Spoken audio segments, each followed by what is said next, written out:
So there's one Christian missionary that pretty much everyone talks about on the 17th of March every year, and that is St. Patrick.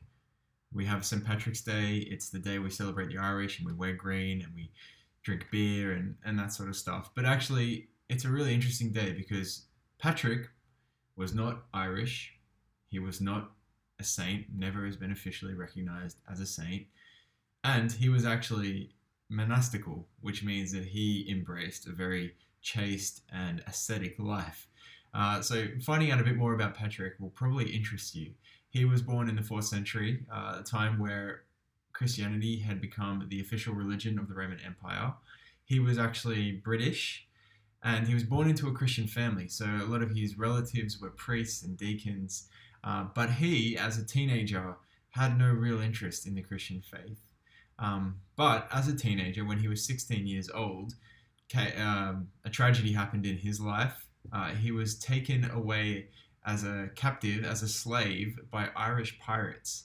They took him from his home in the west coast of Britain and they took him to go and work in Ireland as a slave. He worked there for 6 years as a slave. And during this time, during this ordeal, his Christian faith, it deepened quite significantly. And after 6 years as working as a slave in Ireland, he had a dream that he should escape from his enslavement. And so he managed to escape and he managed to go back to England. And when he went back to England, he went and did serious theological study. He became a monk. He would read and write and pray and lived a monastical life and studied theology. And about 20 years after that, he felt like God was calling him to go back and to proclaim the gospel to the Irish people, to the people that had taken him captive. He read parts of the Bible, like Acts chapter 1, verse 8, where it says that you will be my witnesses in Jerusalem, in Judea and Samaria, and to the ends of the earth. And in those days, Ireland was considered the end of the earth because it was the edge, the pagan and rough edge of the Roman Empire. So Patrick got back on a boat and he went back to Ireland and he was able to minister to the people of Ireland for the rest of his life. He knew so much about them, having lived among them as a captive for 6 years. He knew about their language, he knew about the way they thought, the way that they ruled, and he knew the influential people in society. And so he started to preach, especially to the chieftains, to the people who were in charge of the clans.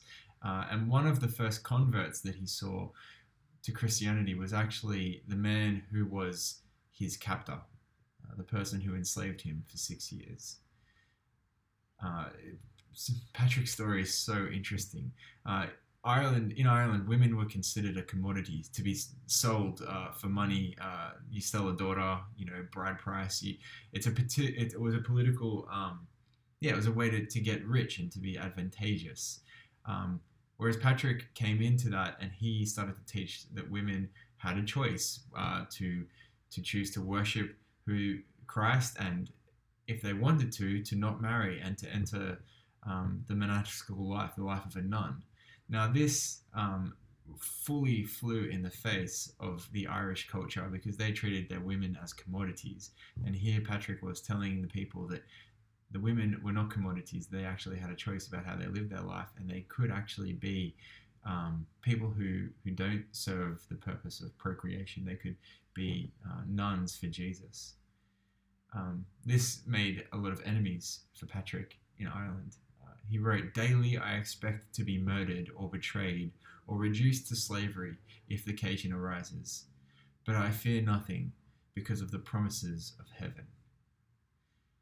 Patrick died in 493. He lived quite a long life on March 17th, which is why we celebrate St. Patrick's Day on March 17th. And though he is wrongly remembered, I think he is worth remembering as a great Christian missionary.